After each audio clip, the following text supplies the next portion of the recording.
আসসালামু আলাইকুম। আমি গ্রামের ছেলে নয়ন। আবারও আসলাম আল্লাহর ঘর মসজিদে।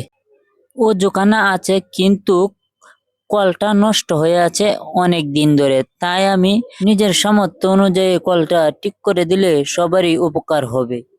তাই প্রয়োজনীয় জিনিস নিয়ে কাজ শুরু করলাম। আমার মনে হচ্ছে এটা দেখা যায় লেদারের সমস্যা হয়ে গেছে, তাই আমি একটি নতুন লেদার কিনে নিয়ে আসলাম।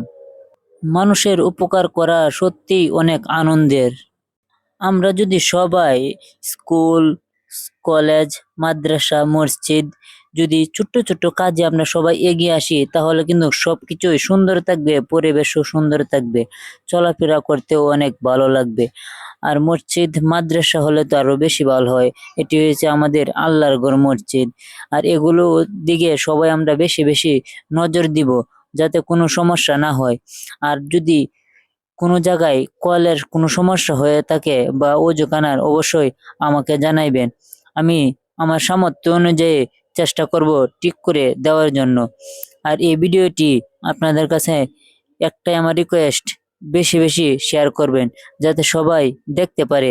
আর মসজিদ এর মাদ্রাসার যে কাজগুলো আছে সবাই যাতে উদ্যোগ নিতে পারে। দেখেন, অনেকক্ষণ চেষ্টা করার পরে কিন্তু আলহামদুলিল্লাহ কল থেকে পানি বাহির করলাম। আসলেই এটা আমার কাছে অনেক আনন্দিত।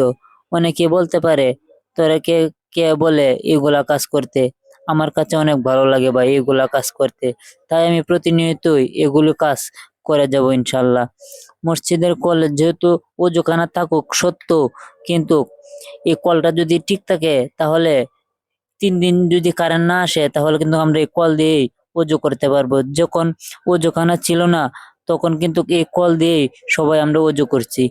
এখন অনেকে বলতে পারেন মসজিদে অজুখানা আছে তে কলের কি প্রয়োজন? না ভাই, কলের অনেক প্রয়োজন আছে। এই কলের পানি কিন্তু অনেক ভালো লাগে। আর অজুখানা অনেক সময় অনেক মানুষ হয়ে যায়, তাই কল থাকলে কল থেকেও কিন্তু আমরা ব্যবহার করতে পারবো। তাই আমি এটি পরিষ্কার করে দিলাম।